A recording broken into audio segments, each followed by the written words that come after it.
Hey everybody, it's Valeisha, and I'm so excited to present to you the very first episode of Tables Turn podcast. I can't believe it, but after 25 years, I've officially decided to leave corporate America. A very scary leap because I really relied on having a 9-to-5 job my entire life.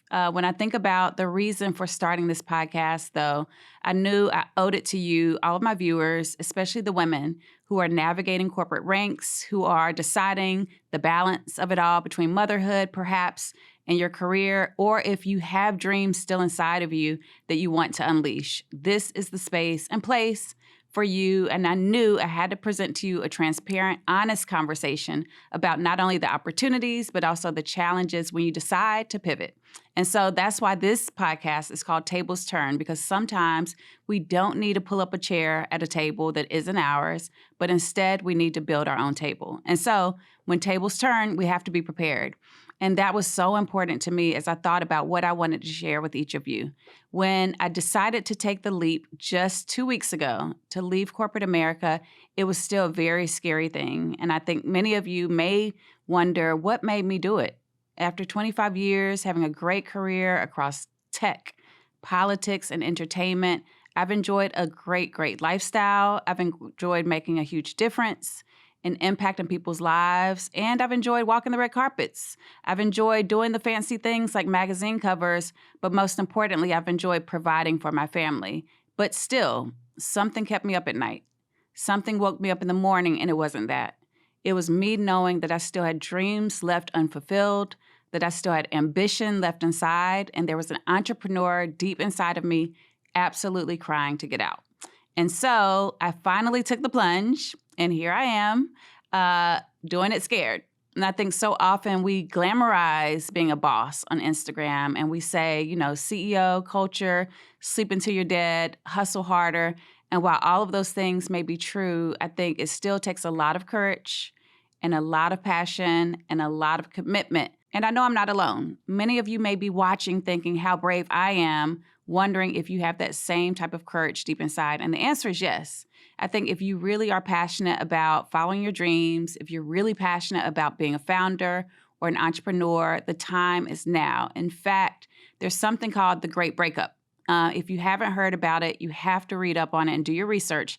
But this year alone, 40% of women leaders are leaving the workplace due to burnout, due to stress, even due to microaggressions. And so often, many of us stay and suffer in silence.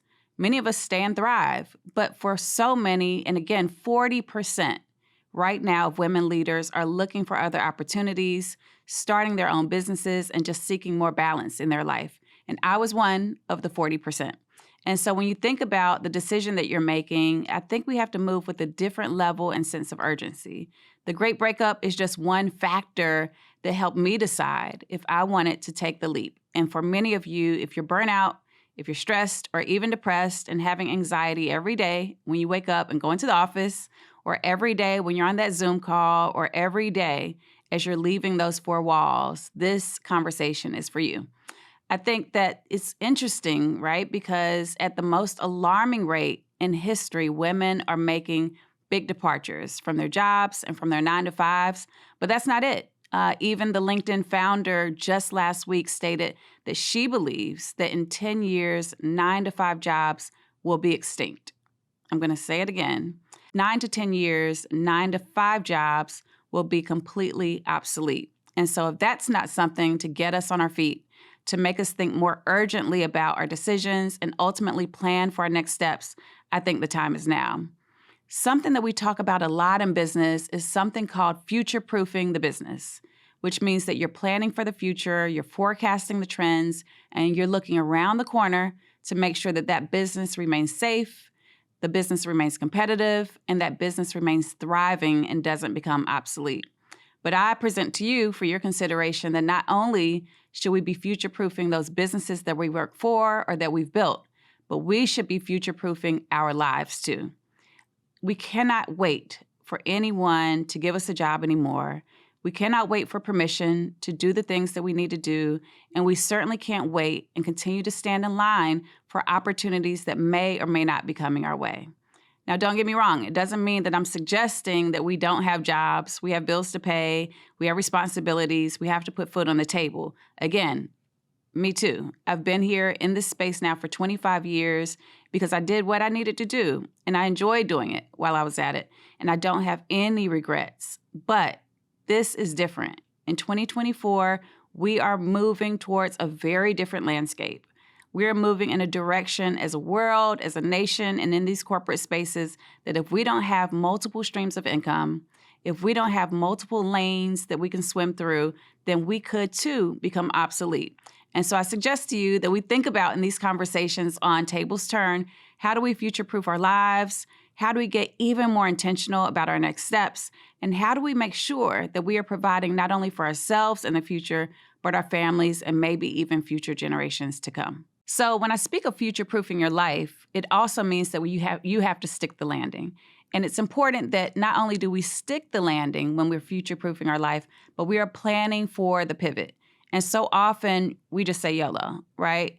We want to do the things right now. We want to do it again with urgency, but we don't always forecast and plan so that we have a softer landing when we do. And so I think when we think about how you want to make those pivots successfully, it's a few things. For me, I knew that I wanted to start a multimedia company called Seed. And so the first step for me in going to business for the first time, to truly do it as a full-time founder, it was going to require a few things of me that I'd never done before. The first is making sure that I did a lot of research, not for the company I worked for, but also for my own future venture. And so I did a ton of research to understand the market. I did a lot of research to understand what were the competitors and the comps and the other models that I wanted to study and understand. And for me, I knew that I wanted to enter a new space and a new lane in one that I could thrive, but most importantly, really be successful and passionate about. And so for me, Seed Media was the answer. And at first, I had 3 to 4 ideas and things that I wanted to do. And for probably 2 or 3 years, I couldn't land on the one thing. And for me, I knew that in order to make the pivot from corporate America to being a founder, I had to have one thing. And for me, I think it's so important that we focus. For me, I knew I couldn't have multiple ideas at once. I couldn't focus on multiple things at once, but I had to have one North Star, one moonshot that I knew was the one thing that I wanted to rally all of my resources behind. I wanted to call all of my friends and stakeholders and colleagues to support. And ultimately, I knew I would do it when it was hard. Not just when it was sexy and not just when it was exciting, but when times got hard, that would still be the very thing that I would wake up every day wanting to do. And so the first was focusing, doing the research and landing on one idea that I knew would work. And so for me, film and TV is the space that I wanted to be. Seed Media was the name of the company that I've created now. And the idea for me was starting small. Right now, I think I've overthought things a lot because I was used to working with huge budgets like at Google and huge budgets like for the Grammys and even for President Obama. But for me, starting a new business, I had to work from a very, very small budget. And that was a huge adjustment for me and even a bit of a culture shock because I knew I wanted quality. I knew that I wanted everything that I did to be done with the highest bar and standards of excellence, but I didn't have the budget to do that. And so the next step after doing the research and declaring my moonshot and the one thing that I wanted to do was to secure the resources. I did not secure all the resources that I needed, but I knew for me, I couldn't make the leap without first making sure that I would be good, my kids would be good, and we would have at least 1 year of a runway. So for me, that felt safe, or at least safer, because I knew, okay, my bills would be paid for 1 year. I'd saved, sacrificed, didn't buy the car that I wanted to buy at the time, didn't buy the purse or take the fancy trips that I once took, but I really sacrificed and saved for quite a while to get to a space that I would have a 1 year runway to do what I needed to do as an entrepreneur. The second thing is also securing capital for the business. I knew that I had to have a plan to secure capital. Now, usually when you have a 9-to-5 job, especially as a corporate leader, you can't do the raising while you're working for someone, but you can plan. And so for me, it was really being intentional about my financial plans, my projections, what the business model would be, and really understanding how, once I could, I would know how to monetize that business. And I didn't want to play catch up. So the infrastructure in place, putting pen to paper, bringing in experts for areas that I didn't know or have the expertise in was critical to make sure that I at least had the infrastructure in place. And I felt solid and stable enough in the model that once I did decide to pivot, I would know what to do next. And then the third thing is having a village and having a tribe. We cannot do anything alone. And for me, it was important to get out of the singular mindset. So often, many of us were trained to just put your head down and do the work. So many of us were kind of programmed to just like do the work until it's done. And for me, I knew that I had to build a tribe and a village of like-minded creatives, like-minded leaders, like-minded entrepreneurs that saw the vision, understood the value, and wanted to build together. And so all of those things were important. But still, even after I knew that I felt like all of those foundational things were in place, I still waited for about a year, a solid year, because I was afraid. I was genuinely afraid because I kept watching, my stock accrue, invest. I kept looking at the 401k plan grow, and I kept looking at the compensation to continue to rise. But they don't call it golden handcuffs for nothing, right? Like you're continuing to put in the work, and usually the more work that you do, the more you are rewarded. And so for me, I had to look myself in the mirror one day and be extremely honest with myself. At this age, for me, I knew that if I didn't take the risk now, the calculated risk, but still, if I didn't take the risk now, the likelihood of me ever doing it was going to be more and more slim each year that passed.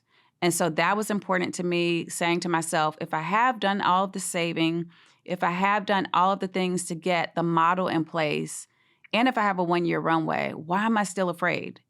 Why am I still not taking the leap? What am I afraid of?